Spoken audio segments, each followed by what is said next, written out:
Olá pessoal, estamos iniciando o nosso programa Economia e Desenvolvimento com o espaço reservado então por um conselho que defenda a profissão contábil.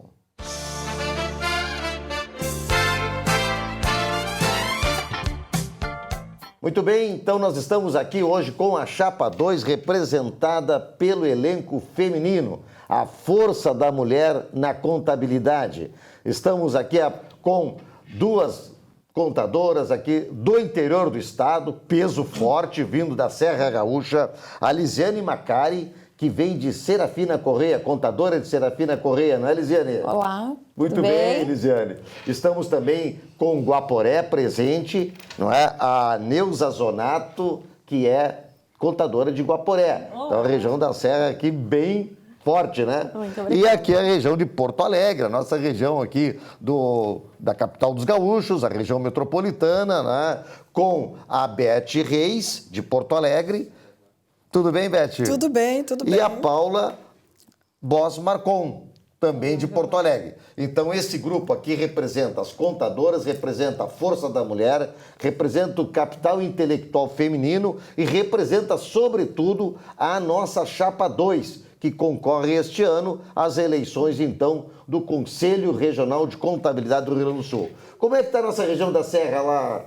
Hein? Tá bom lá em Guaporé? Tem bastante trabalho, tem bastante atividades na área de contabilidade? Com certeza. Então. Nossa região, não só nossa região, né, o nosso trabalho, enfim, né, é um trabalho muito sério, né, nós representando várias empresas, né, a gente procura sempre fazer o nosso melhor e a gente percebe, né, que as coisas já estão engrenando, já está tendo uma melhora, né, e a gente faz o possível para desempenhar bem o nosso papel, né? Como contador, orientando nossos clientes. É um apoio às empresas, né, Neuza? Exatamente. Lisiane, e a tua participação lá em Serafina Correia tá também bastante... Também. Porque é uma região bem pujante, né? Essa Sim, região ali de Serafina, Guaporé, ficam próximas, Ficam não é? próximas, E o que tu precisa mais lá, vocês duas principalmente, em relação ao apoio do Conselho Regional de Contabilidade? Olha só, com relação ao apoio do Conselho, nós precisamos muito que no interior a gente tenha uma delegacia onde nós possamos ter acesso a informações,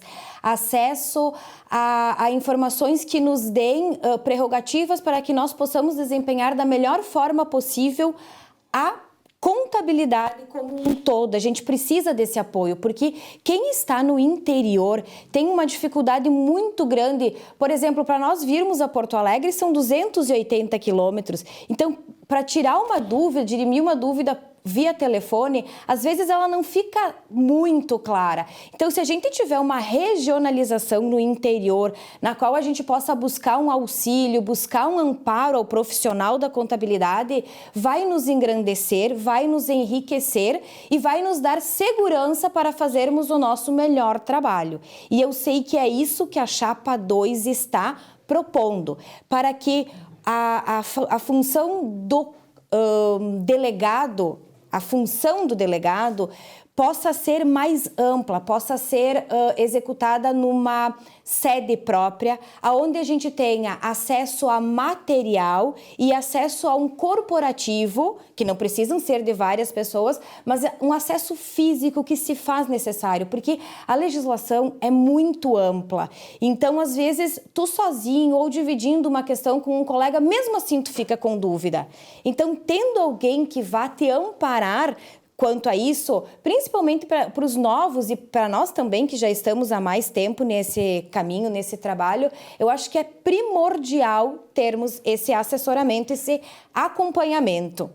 Pois olha, Paula, mesmo vendo aqui o clamor, não é, das nossas colegas aqui de Guaporé e de Serafina Correia, não é, e justamente o slogan da Chapa é esse, por um conselho que defenda a profissão contábil, mesmo vendo esse clamor, mas aqui em Porto Alegre também nós temos essa deficiência, estando aqui ao lado do Conselho, né, Paula? Com certeza, com certeza. Isso é uma reclamação de toda a classe em geral, né? Não apenas do interior. E a gente sempre diz, a função do Conselho é fiscalizar o exercício da profissão, né? É uma forma de proteger a sociedade também como um todo. Tem que ter esse controle do Conselho sobre quem é responsável pelo quê, sobre qual contador é responsável por qual empresa. Então, isso é muito importante, né? A função primordial do conselho é justamente defender o exercício da profissão, é impedir que o leigo esteja exercendo a profissão no lugar de um contador habilitado. Né? E acho que isso realmente está deixando a desejar, é uma reclamação realmente recorrente da classe, não apenas do interior, né? Mas aqui na capital, onde está presente fisicamente, a gente também tem essa dificuldade. Beth, agora, antes de fiscalizar, também tem que ter orientação, tem que ter reciclagem, tem que ter um apoio, não é? Porque só fiscalizar sem dar nenhum tipo de assessoria, nenhum tipo de assistência, fica do tipo assim, como o pessoal muito reclama de multa de trânsito. Não orienta, mas só multa. Não orienta, mas só pune. Não é? Então, a Chapa 2 vem ao encontro justamente dessa deficiência. Né? Ao encontro que eu digo, não ao encontro de fomentar a deficiência, mas ao encontro de superar essa deficiência junto ao nosso contábil. Realmente, nós estamos bastante preocupados.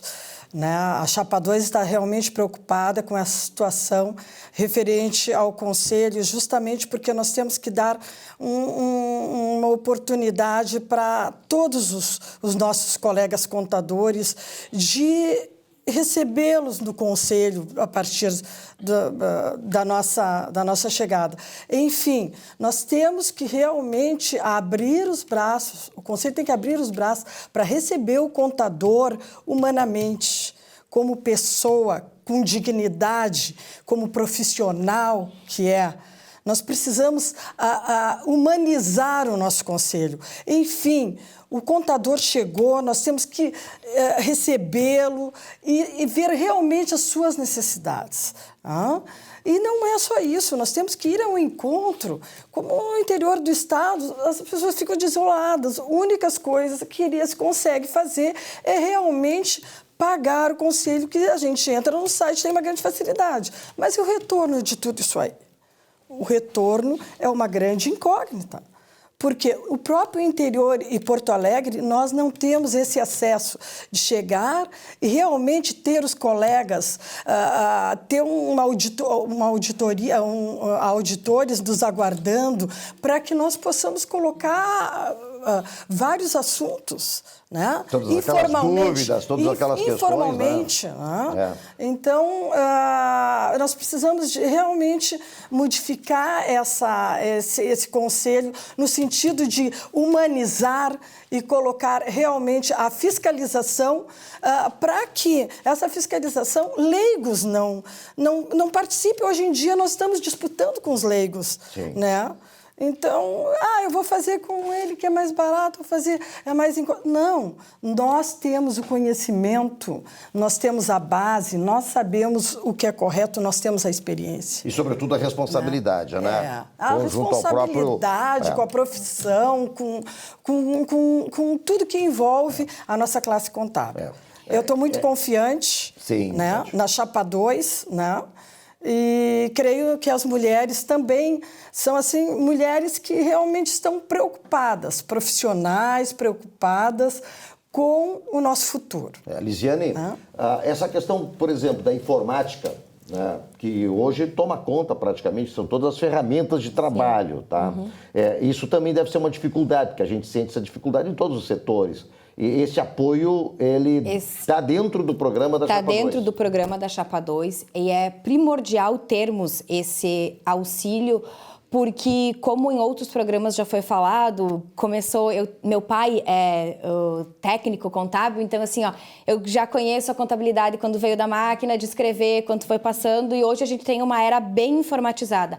Só que essa era informatizada também nos traz algumas angústias, porque muitas vezes tu precisa ter algum técnico na computação ali dentro para que te auxilie.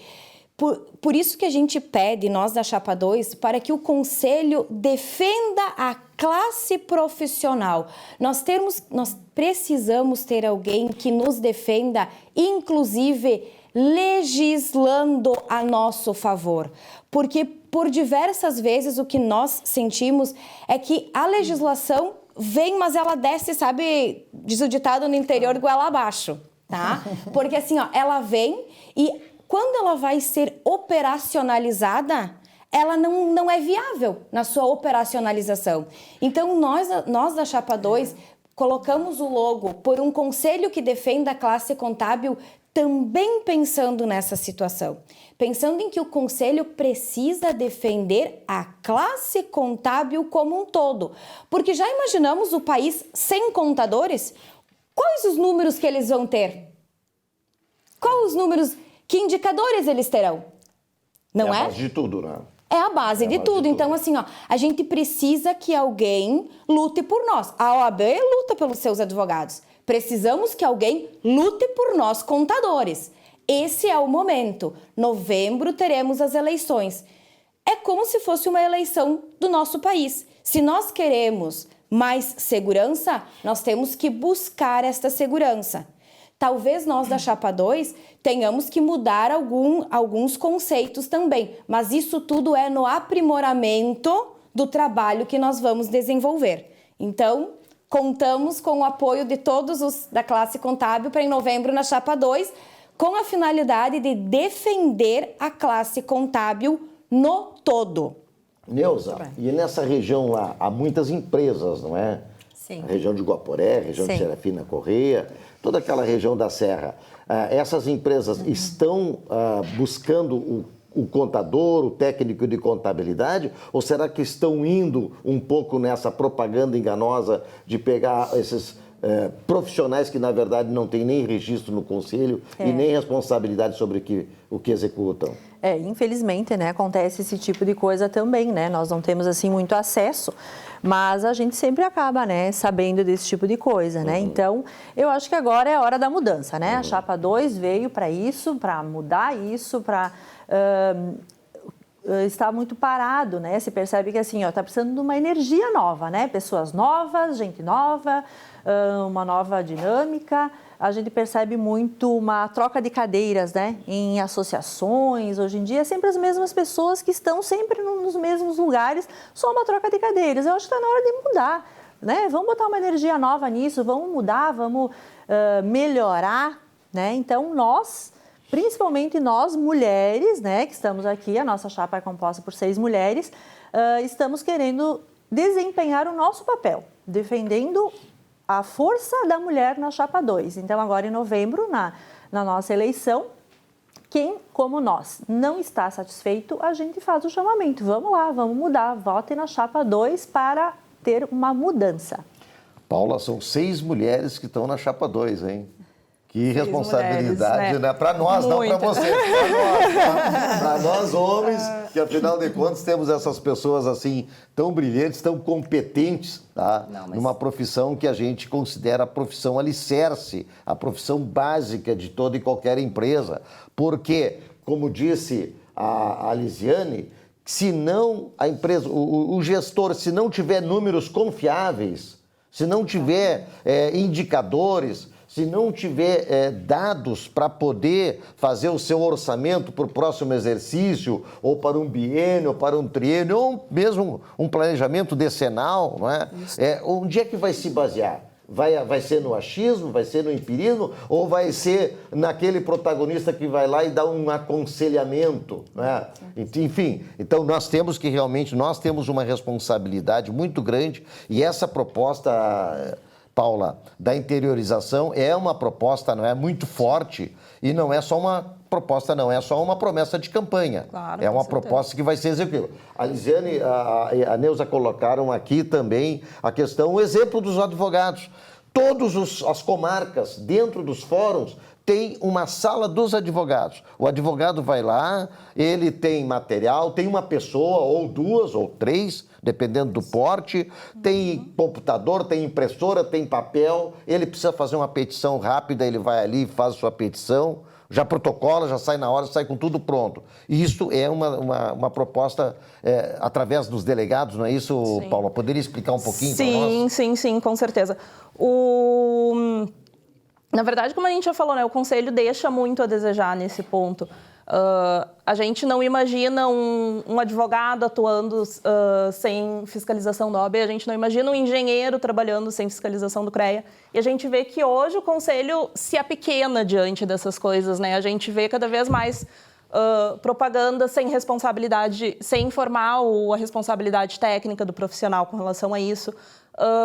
Isso vai contra, inclusive, a própria legislação que institui a profissão contábil, né?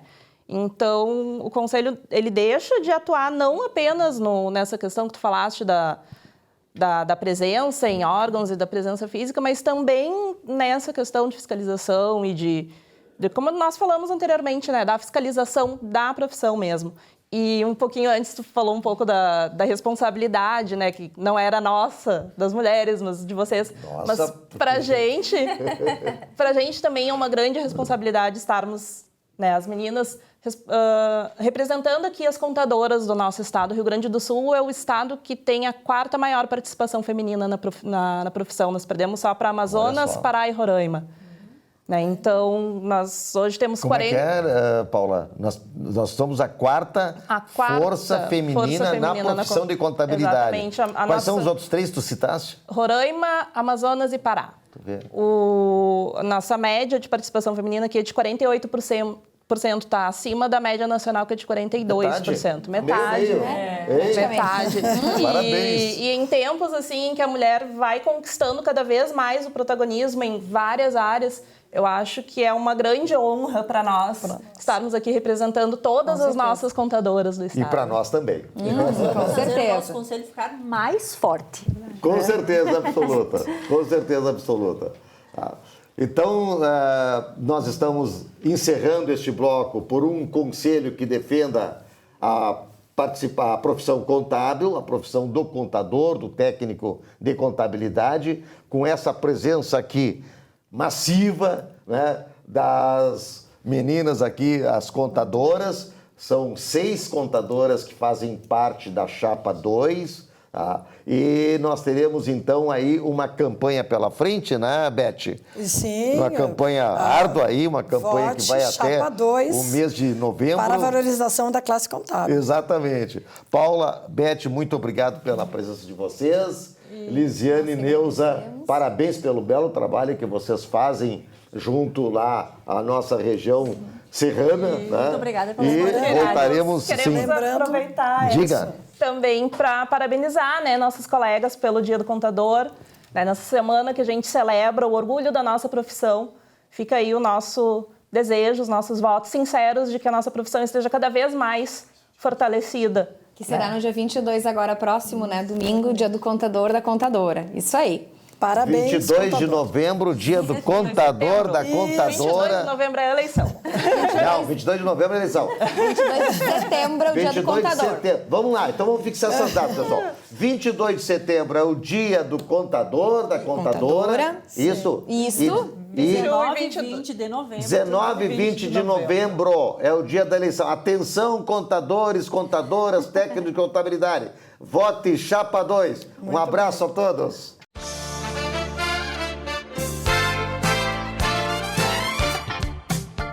Olá! Ciência ajuda, nos dá conforto e proteção, mas o lado espiritual do ser humano é fundamental. Você não será feliz só se curvando à ciência, se esquivando do espírito. Famoso cientista Wernher von Braun sentenciou: creio firmemente que nossa sobrevivência presente e futura depende de nossa adesão ao espírito, muito mais do que a ciência. Foi ele quem disse. Deu para entender? O problema é que somos céticos com o que não vimos, o espiritual, que é, acreditem, mais importante do que o visível, o material. As religiões, de modo geral, nos afastam de Deus e do seu espírito. Por isso sofremos depressão, angústia, cometemos suicídio e vivemos uma vida deplorável. Sempre é hora de pensar e agir a fé inteligente. Boa semana.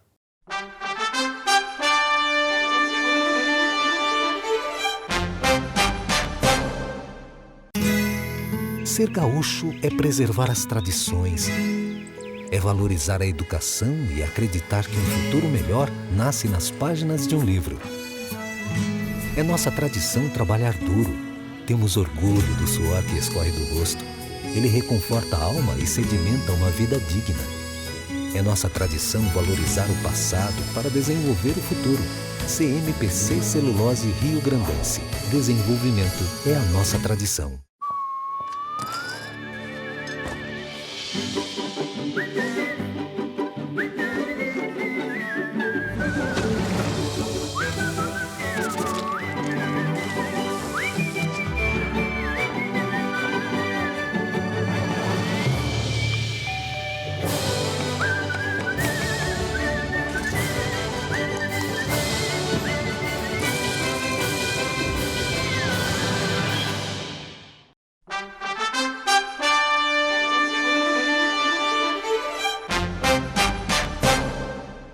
Olá a todos.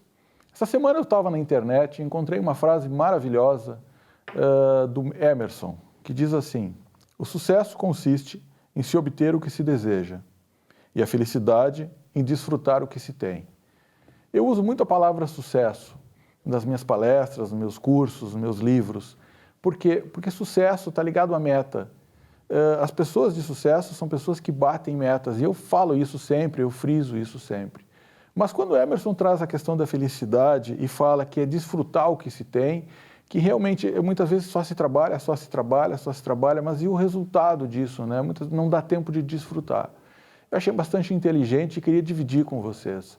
Esse texto está no meu blog, confere lá e confere também os nossos cursos, professorsaul.com.br. Até a próxima semana. A IES Manutenção Predial executa serviços preventivos, corretivos e de emergência em prédios residenciais e comerciais, com fornecimento e instalação de equipamentos em geral. Faça contrato e contato, né? Faça o contato e o contrato de manutenção global. Anote o telefone da IES Manutenção Predial, 3276-3945. E Cooperpua, crédito cooperativo para municipários. Sede própria na Alberto Bins, 325, no andar, 3284-2600. NASE, auditores e consultores, sempre trazendo resultados positivos para a sua clientela. Mais de 50 anos de experiência. Leomar Governati, que traz hoje um convidado importante, o Leonardo Maricato. Pois é, o Leonardo Maricato é um amigo que temos bastante tempo, uma pessoa que tem assim uma proeminência grande no espectro político, no espectro social e cultural, está assumindo a chefia de gabinete do Ministério da Cidadania da região Sul, 3 estados, Paraná, Santa Catarina e Rio Grande do Sul. Mas até poucos dias o Leonardo estava como secretário adjunto da Secretaria Municipal de Cultura, né, Leonardo? Então, muito bem-vindo aqui entre nós. É uma satisfação estar aqui nessa mesa tão distinta e dizer da importância na minha vida que tem a área cultural. Hoje nós vamos assumir novos desafios, que compete também a área do esporte, que eu vou ter que me apropriar muito, porque o único esporte que eu tenho praticado no momento é sumô, né? Pelo tamanho do manequim. Mas estamos aí com disposição para tentar trazer novidades, um olhar mais popular para as questões do esporte também, porque o esporte ele é uma ferramenta de interação social e de resgate social muito importante, assim como é a cultura. O Ministério da Cidadania também cuida, além de cultura e esportes, de assistência social. Então tem tudo a ver. Eu acho que o esporte como ferramenta de resgate social e a cultura são muito importantes porque eles agregam todo tipo de pessoas. Então, o casamento dessas políticas públicas vem a fortalecer muito a assistência social. É verdade. E principalmente até porque o esporte, na verdade, faz parte da cultura do Brasil, principalmente o futebol, né, Leonardo? Perfeito. Não, além do futebol, nós discutíamos muito, por exemplo, uma manifestação que veio da África, que é brasileira, como a capoeira. O que é a capoeira? A capoeira é um movimento cultural ou a capoeira é um esporte? Isso é um debate que existe até hoje.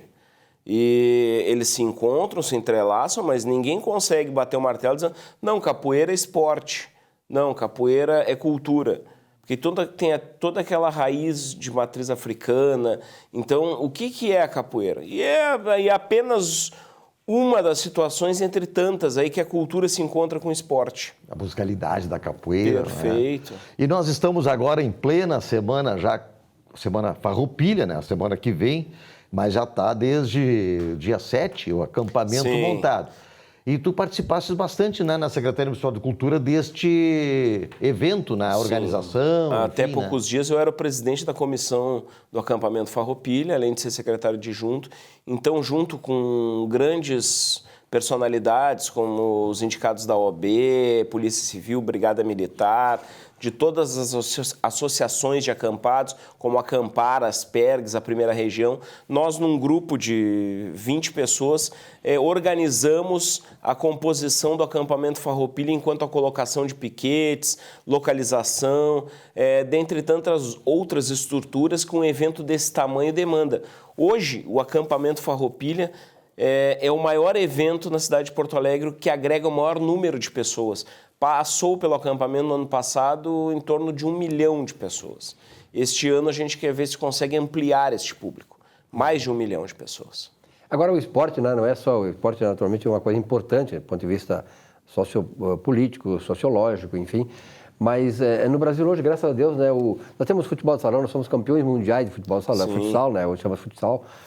O voleibol tem um espaço maravilhoso, o basquete, né, e essas judô, karatê, essas capoeira, né. O jiu-jitsu, né, levado daqui para os Estados Unidos pela família Gracie. Isso, e que acabaram também sensibilizados aí sensibilizando muitas pessoas, milhares de pessoas, né, então isso é importante, né, esse engajamento todo, né, das pessoas. Eu vejo o esporte como uma missão. Como tu conseguir levar o esporte para a ponta da sociedade, para os mais distantes rincões do nosso Rio Grande, para a periferia de Porto Alegre, para a periferia da grande Porto Alegre. Às vezes a maioria das pessoas não tem acesso a isso, e ali está um talento. Tu imagina se o Brasil tem todos esses talentos, tu imagina se nós conseguirmos levar o esporte realmente para a ponta. O Brasil, nesse país de dimensões, quantos atletas não conseguem ter a oportunidade de representar o seu país? Eu me lembro, eu conheci pessoalmente o Tinga, que era jogador do Grêmio, né? Sim. Que ele, uma família extremamente humilde, passou fome e tal, e ele depois se projetou, quer dizer, ele teve a oportunidade e as aproveitou, né? E assim milhares de jogadores de futebol, basquete, voleibol, quer dizer, na ginástica olímpica, quantas pessoas que se destacaram e que vieram lá da faixa mais baixa da sociedade. E posso usar o exemplo que tu citou agora do Tinga, que foi revelado através de um projeto social. Exatamente. Quantos Tingas não existem só na Restinga, mas em todo esse estado, que às vezes não conseguem participar de um projeto social, ou porque não tem a passagem para poder chegar no projeto social, ou porque ele tem que optar, ou ele fica em casa cuidando dos 4, 5 irmãos que tem, ou vai para Então, é uma série de dificuldades que a gente, com esse olhar social, tem que procurar conciliar. Então, eu acho que o meu maior objetivo, chegando nesse espaço, é tentar fazer assistência social, a cultura e o esporte chegar realmente na ponta, onde mais precisa. E se esse agente social não chegar lá, o risco que se tem, exatamente nós sabemos, né, Vilmar, é ele ser... desvio de conduta, né? Ele ser, digamos assim, requisitado, ser atraído pela questão do tráfico, que hoje é uma coisa... É uma competição que o poder público tem hoje. Tu tem opções, ou tu dá um trabalho social, tu fortalece as ações sociais, ou tu perde aquela pessoa para outra situação, não só para o tráfico, mas daqui a pouco para o roubo, para o furto, ou até... A bandidagem está sempre de olho, né? Lamentavelmente, essa competição ela existe e ela é presenciada por nós dia a dia. Qual é a nossa maior preocupação dentro deste contexto? É conseguir que a política pública chegue para quem mais precisa, porque assim, a política ela é necessária para todo cidadão brasileiro, mas com urgência para as camadas mais carentes, que é onde realmente tu consegue aplicar e tu vê a diferença. Eu testemunhei isso como secretário adjunto da Cultura de Porto Alegre. Nós conseguimos revelar talentos na periferia através da cultura. E isso também é plenamente possível através da assistência social, do esporte e também da cultura. Leonardo, a gente vê assim a questão do esporte também muito ligada à atração do turismo. Por exemplo, nós tínhamos aqui em Porto Alegre clubes de regata. Era o Almirante Barroso, o Vasco da Gama, o São João, enfim. Isso, claro, com a poluição do rio também desmotivou bastante, não é? Mas dentro do Ministério da Cidadania, o senhor como chefe de gabinete, certamente vai ter um olhar também para esse tipo de resgate, de revitalização, não é? A nossa sociedade, ela é uma eterna mutante. Ela vive mudando as suas características, a maneira de fazer cultura, a maneira de fazer turismo. Hoje, Porto Alegre, por exemplo, tem um turismo náutico que não existia antes, ali com o cais que foi construído agora no gasômetro, com seus barcos de passeio. Porto Alegre vem evoluindo. Eu não sei se o momento é de resgatar esses bailes de sociedade, tem que ver o que a sociedade demanda. Vou te dar um exemplo. Porto Alegre tinha um carnaval muito forte na década de 90 e chegou a ser o segundo maior carnaval do Brasil, ganhando de São Paulo. Hoje, o carnaval de Porto Alegre vive problemas incríveis, assim, em questão financeira, até pela prefeitura não entender que não deve mais aportar recurso no momento pela crise financeira.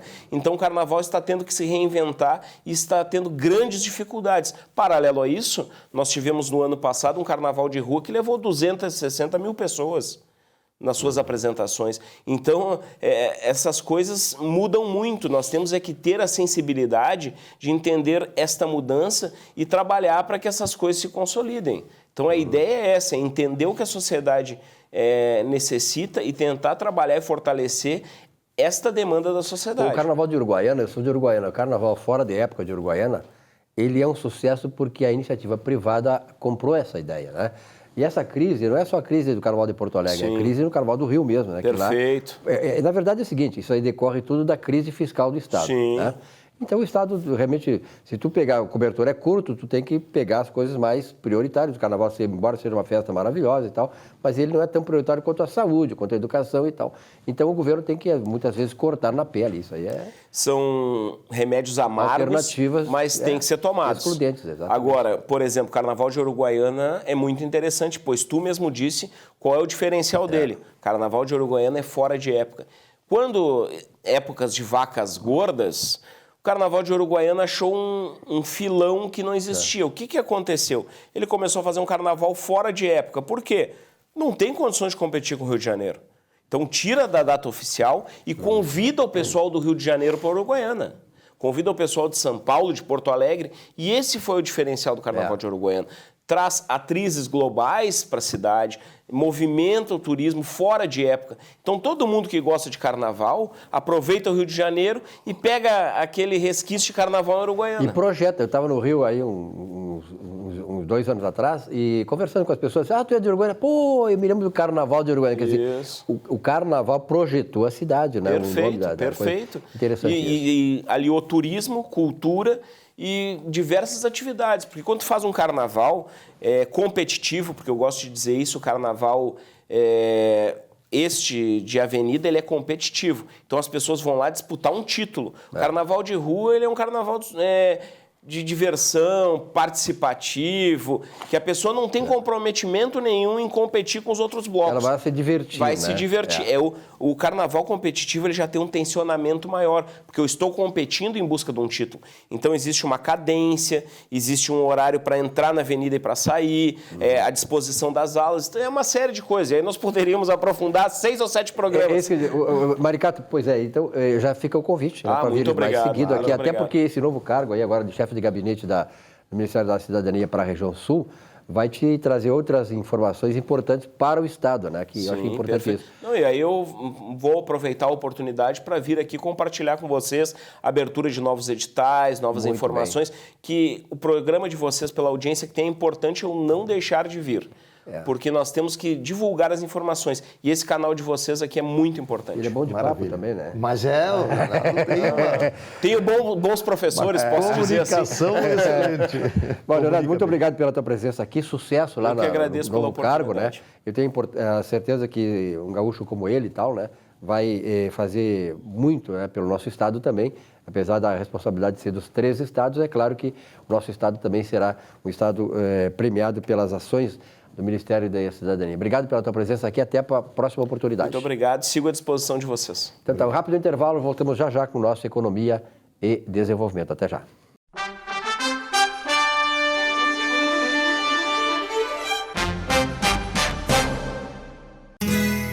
Ser gaúcho é preservar as tradições, É valorizar a educação e acreditar que um futuro melhor nasce nas páginas de um livro. É nossa tradição trabalhar duro. Temos orgulho do suor que escorre do rosto. Ele reconforta a alma e sedimenta uma vida digna. É nossa tradição valorizar o passado para desenvolver o futuro. CMPC Celulose Rio Grandense. Desenvolvimento é a nossa tradição.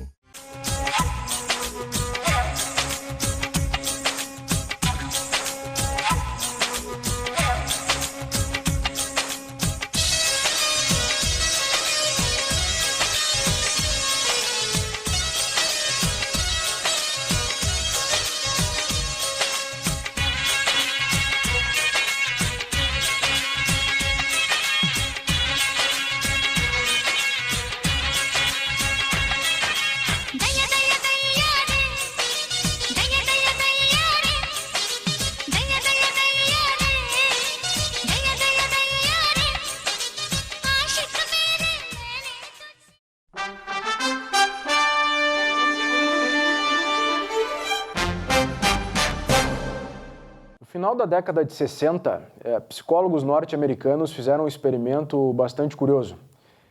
Pegaram 2 carros idênticos e estacionaram em 2 bairros de Nova York. Um no Bronx, que é um bairro pobre, e um em Palo Alto, que é um bairro nobre, né? Qual que era a ideia desse experimento? Era ver qual é o impacto que o ambiente traz, né, para aquele local. E, surpreendentemente, depois de algum tempo, o carro que havia sido estacionado em Palo Alto, que é o bairro nobre, permanecia intacto como um carro estacionado qualquer, né? E o carro que havia sido estacionado no Bronx, que era o bairro pobre, havia sido completamente depredado, né? E qual que é a conclusão, então, desse experimento, que, aliás, é um experimento super criticado e as críticas são super válidas, né? Mas fazendo uma análise rasa, só com esse breve histórico que eu falei da pesquisa, qual que é a conclusão desse experimento, né? O quanto que os ambientes impactam na cultura dos locais.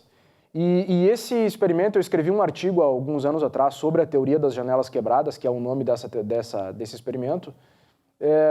Como que a gente pode trazer isso para dentro dos condomínios, né? Me parece que essa teoria ela cai como uma luva.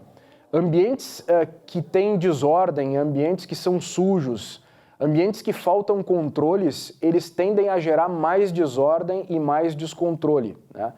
Então vamos pensar que em Gramado, aqui na Serra Gaúcha, como é difícil jogar um papel de bala no chão, né? E por que é difícil jogar um papel de bala no chão em Gramado? Porque lá não tem sujeira. Então o próprio ambiente ele não é propício, ele não é atrativo para que tu jogue um papel de bala no chão. Ao passo que se nós formos na Voluntários da Pátria, aqui em Porto Alegre, caminhar pela Voluntários da Pátria, é muito fácil e atrativo jogar um papel de bala no chão, né? Porque o ambiente nos chama praticamente para jogar um papel de bala no chão. Então, nos condomínios isso é super importante, né? Condomínios que são desorganizados, que são sujos, que não são padronizados, que não têm cuidado, que as pessoas não demonstram nenhuma espécie de carinho e cuidado com o bem comum, eles tendem a gerar esse tipo de atrativo para que as pessoas descumpram as regras ou para que as pessoas cometam atos infracionais menores, obviamente, mas que impactam, então, na estética desses ambientes. Ao passo que ambientes que são super organizados, eles constrangem as pessoas para que as pessoas não desorganizem de alguma forma, não sujem, não gerem nenhum impacto negativo para aquele ambiente. Continuo aguardando e-mails de vocês com temas e sugestões. Tenho recebido vários, já fica um agradecimento especial a todos que me encaminham. E aos poucos eu vou trazendo outros temas aqui que são importantes e são relevantes para o mundo dos condomínios. Uma boa semana a todos e um grande abraço. Muito bem, nesse espaço do nosso Economia e Desenvolvimento, João Mário Governador, estamos recebendo uma amiga, né? Amiga comum. Amiga Roxane Ponzi, que é uma referência em legislação de trânsito. Roxane, obrigado pela tua presença. Prazer estar aqui de novo. E agora ainda, né, com aqui, colegas, né? Colegas e verdade. amigos. É muito bom. E a Roxane, ela é especializada, claro, nessa área de trânsito, né? E sempre tem novidades, né, Roxane? Qual é a novidade desta semana? Então, Silvio, sempre gosto de trazer aqui informações sobre utilidade pública que os teus, né, telespectadores possam fazer uso na vida prática. E qual é a novidade? A novidade hoje é um novo serviço que o Denatran, que é o órgão nacional de trânsito, né, o órgão executivo nacional de trânsito, que permite hoje que aquelas pessoas que têm veículos, né, no seu nome, que compram, por exemplo, o casal, né, ou tem 2 veículos na família e os 2 estão no nome só do marido, né, mas um deles é a esposa que dirige. Esse serviço permite que se indique o principal condutor daquele segundo veículo, ou seja, a esposa. A esposa vai figurar lá como se ela fosse a principal condutora. E para que isso serve? Isso serve justamente para evitar que toda vez que ela eventualmente cometer infrações, ela tenha que fazer o procedimento de indicação de condutor, que pode dar errado, inclusive. Às vezes você não tira uma cópia direito, legível, né, dos seus documentos que precisam comprovar, ou então esquece ou não assina exatamente igual à carteira de habilitação. Ou perde o prazo. Ou perde o prazo, né? Os Correios não entregam. Ou seja, esse serviço ele permite que o marido, por exemplo, não some muitos pontos na sua carteira a ponto de vir a perder a carteira por um excesso de pontos. Ou seja, um processo de suspensão hoje por pontos, ele vai tirar a carteira dele por no mínimo 6 meses. Né? Então, esse serviço ele vai ser muito positivo, não só para essas situações, obviamente, mas também para a pessoa jurídica, que pode indicar lá o principal condutor do veículo, e aí não recebe a multa dobrada. Né? Claro que, às vezes, existem veículos de pessoa jurídica que passam pela mão de vários funcionários, e aí, obviamente, não tem como fazer isso. Mas, para aquela situação que, sei lá, o proprietário da empresa, né, é só ele que conduz aquele veículo, ele pode fazer essa indicação para evitar as multas dobradas. Roxane, é uma opção. É uma opção. Da pessoa, mas não significa que não possa indicar uma outra pessoa, que não seja aquela como... Não vai ficar engessado. Certo. Por exemplo, vamos imaginar que eu tenho um veículo e vou indicar o Vilmar como o principal condutor. Então, todas as multas que este veículo tomar vão recair esses pontos sobre a carteira do Vilmar. A responsabilidade pelo pagamento continua minha como proprietária, tá? Mas aí, nesse caso específico, se tomou uma multa, quem cometeu a multa fui eu. Então, aí eu vou ter que me indicar como condutor. A autoindicação. A autoindicação, ou seja, por quê? Porque não é mais o principal. Claro. Esse serviço está disponível no portal serviços.denatran.serpro.gov.br. Mas aí não conseguiu anotar? Joga no Google, Denatran, portal de serviços, entre ali e faça o seu cadastro. Não precisa passar por um CRVA? Não precisa. Exceto, tá, obviamente que o serviço está disponível para aquelas pessoas que têm a carteira já no modelo novo. Essa aqui é a minha, que é aquela que tem esse QR Code atrás. Por quê? Né? Porque a carteira nova, você vai informar mais dados, né, quando você for fazer esse modelo novo, especialmente o e-mail. Então, um dos pré-requisitos é que o proprietário tenha a carteira já no modelo novo, caso contrário, ele não vai conseguir acessar uma ampla gama de serviços. E outra, entrem lá, vejam as informações, ali a gente vai ter um histórico dos veículos que a gente tem, da carteira de habilitação, ou seja, o governo federal, através do Denatran, está permitindo, né, o acesso a vários outros serviços importantes que antes a falta de tecnologia ou até a falta de vontade política, né, não permitiam que o cidadão tivesse acesso. Esse é um serviço relativamente novo, não é muito divulgado, né? Então, saiba que isso pode tirar muito a dor de cabeça daquela pessoa que acaba tomando multas de veículos que não é ela que dirige. Roxane, para terminar nossa entrevista, recentemente aí houve a retirada de pardais das rodovias e tal. Qual foi o reflexo direto disso neste momento? Então, Silvia, a gente sempre pensa, né, como evitar a questão dos acidentes de trânsito. E os acidentes de trânsito, na minha opinião, e talvez não só na minha, né, é um conjunto de situações que levam a esse desfecho. A fiscalização ela é imprescindível para se evitar o comportamento daquela pessoa que não está educada. Eu sempre vou bater na tecla da educação de trânsito, e isso é importante e deve-se começar desde o início, desde os pequenininhos. Mas isso é um processo, né, de mudança de comportamento a longo prazo. Para aquelas pessoas já viciadas, é justamente a fiscalização que inibe o comportamento inadequado. Quando vem, né, uma ordem da Presidência da República dizendo, olha, não vamos mais fiscalizar por causa da indústria da multa, e nem vou entrar no mérito da indústria da multa aqui, porque eu tenho algumas opiniões a respeito disso, mas vamos lá. Quando eu digo que não vai haver fiscalização, é natural que haja uma sensação de impunidade. A mensagem que tu passa a mensagem é essa, que pode correr, porque não vai ter problema. Então, ou seja, não precisa se adequar à velocidade limite da via, porque não vai ter ninguém ali te fiscalizando. Você não vai receber uma punição por estar desrespeitando essa legislação. E ainda, como a gente estava conversando antes, né, do programa, e não é só a legislação, é a lei da física. Né? Se você andar a 140 por hora, né, a probabilidade de você morrer nesse acidente de trânsito e causar um estrago horrível, entendeu? Nos demais que estão ali na via, é muito grande. Então, é muito ruim não só a atitude de tirar a fiscalização das rodovias federais, lembrando que é só nas federais, tá? É muito ruim, mas mais do que isso é a mensagem que se passa. E aí, estamos chegando próximo da década pela segurança do trânsito, que vai ser em 2020, e, obviamente, não atingimos os números que se propôs a atingir lá, que é um movimento que foi proposto pela própria ONU, que seria de 50% da redução de mortes, né, no trânsito. E isso é literalmente um retrocesso, ou seja, a fiscalização ela precisa ser constante, permanente, e, obviamente, alguém dizer que não vai mais ser fiscalizado, Só para lembrar, né, Roxane? Morrem o quê? Cerca de 40 mil pessoas por ano no Brasil em acidentes de trânsito.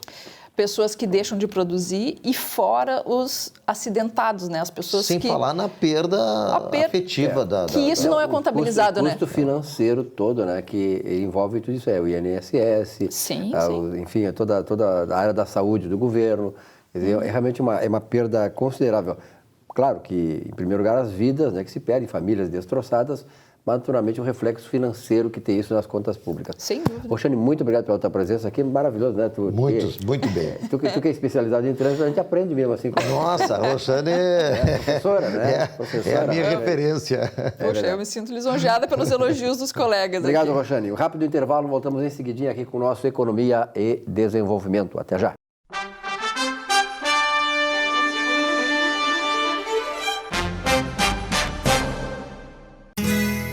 Ser gaúcho é preservar as tradições, é valorizar a educação e acreditar que um futuro melhor nasce nas páginas de um livro. É nossa tradição trabalhar duro. Temos orgulho do suor que escorre do rosto.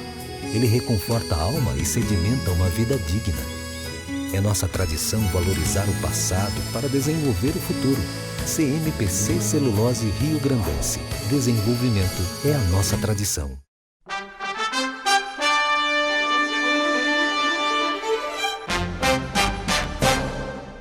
Olá, meus amigos e amigas, telespectadores do programa Economia e Desenvolvimento. No quadro Falando sobre seus direitos, hoje gostaria de abordar o direito imobiliário, especificamente como obter escritura de imóvel após a morte do promitente vendedor. Muitas vezes, ao adquirir um imóvel, o negócio é realizado mediante um contrato particular de compra e venda, onde o promitente vendedor e o promitente comprador, de maneira justa e acordada, aceitam as cláusulas nela contidas e perfectibilizando o negócio jurídico. Firmado o contrato entre as partes, esse irá garantir o direito do promitente comprador da posse do imóvel e, após a quitação do contrato, proceder-se-á na realização da escritura definitiva, isto é, o efetivo registro da compra do imóvel, como dispõe o artigo 1227 e 1228, ambos do Código Civil Brasileiro. E está aqui o problema. Caso não ocorra em tempo hábil, uma vez que após a quitação do contrato, o promitente comprador procura o promitente vendedor para a realização da escritura, ou seja, efetiva transmissão da propriedade, ele recebe a notícia de que este faleceu em algum tempo ou então não sabe o seu paradeiro incerto e não sabido.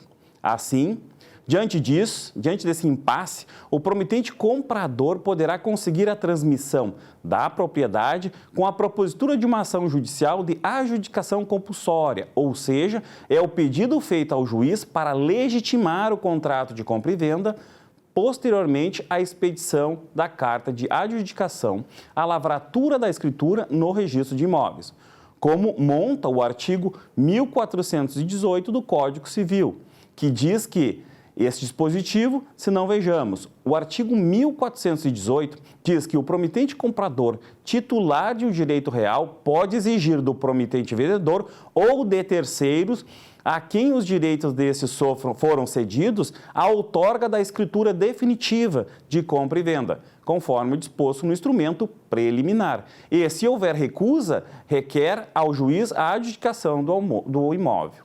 Assim, caso o promitente vendedor venha a falecer e os seus herdeiros recusarem a assinar a escritura pública de compra e venda, esse embaraço poderá ser solucionado através de uma ação de adjudicação compulsória. Assim, agradeço a audiência, desejo uma boa semana a todos e até o próximo programa. Bom, no encerramento do programa, Vilmar Govinates, que uma semana bastante agitada na área política e econômica, né?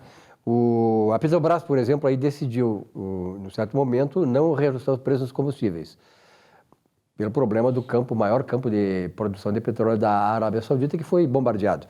Mas, de qualquer maneira, a gente sabe que o governo pode, por um certo tempo, manter os preços, porque o preço da Petrobras não depende apenas do preço da matéria-prima, né? Mas depende também de outras fontes. Quer dizer, o governo tem hedge cambial, financeira e tal, que protegem sobre esses aumentos de preço. Mas o governo acabou decidindo reajustar os preços. E aí? Pois é. O governo federal fica realmente numa sinuca de bico, porque, afinal de contas, não é, todo o mercado internacional, o barril de petróleo aumentou em função daquele ataque dos drones nos postos, nas petrolíferas lá da Arábia Saudita, e com isso repercutiu no mundo todo como uma alta de preços do barril de petróleo, que, claro, reflete na nossa economia interna. Agora, o que chama atenção, Silvio, nessa questão, não é só a questão do barril de petróleo, é a variação dos valores da gasolina nas bombas nos diversos pontos do Brasil. Como é que oscila tanto, não é? Não existe uma explicação plausível. Nós mesmos aqui em Porto Alegre, se vai considerar o preço da gasolina com a região dos Sinos, o preço da gasolina com a região dos Sinos é mais barata do que aqui em Porto Alegre, que está do lado. Mesmo tendo no Rio Grande do Sul um mesmo ICMS. Exatamente. O que muda entre os estados, normalmente o ICMS do Rio Grande do Sul é mais alto. Que dá um reflexo maior, porque não é repassado para o Agora, consumidor. no próprio estado, numa mesma região, essa variedade de preços é o que chama atenção, né? E muitas vezes também a grande gritaria que se ouve, e com razão também, é que quando o nosso petróleo ele é exportado, a gasolina, enfim, já refinada, é exportada, ela vai por um valor menor. Não é? Claro que isso aí tem situações, não é, de questão cambial e questão de negócios mesmo. Tem que vender, tem que fazer o dinheiro circular e entrar divisas para o país. Mas isso dá um reflexo negativo junto à população. Não é? Então, de fato, o governo tem que ter cuidado com isso. Se aumentar, corre riscos, principalmente em relação aos caminhoneiros, porque também vai dar outro reflexo, que é o reflexo do transporte, do frete, não é? Então, tem essas situações todas aí que o nosso ministro Paulo Guedes vai ter que equacionar. Bom, a semana também marcou, né? Vamos encerrar o programa conversando sobre isso. É importante, o Internacional teve o jogo contra o Atlético, acabou perdendo, mas eu, como gremista, e eu sei que tu é colorado, eu acho que o Internacional teve uma boa campanha. Quer dizer, isso não vai justificar, não conforta e tal, Mas o Inter, eu sempre digo, o Inter há 2 anos estava na segunda divisão. O ano passado ele foi terceiro colocado no Brasileiro, está quase, pode ser campeão brasileiro agora, chegou no final da Copa do Brasil. Tu não acha que...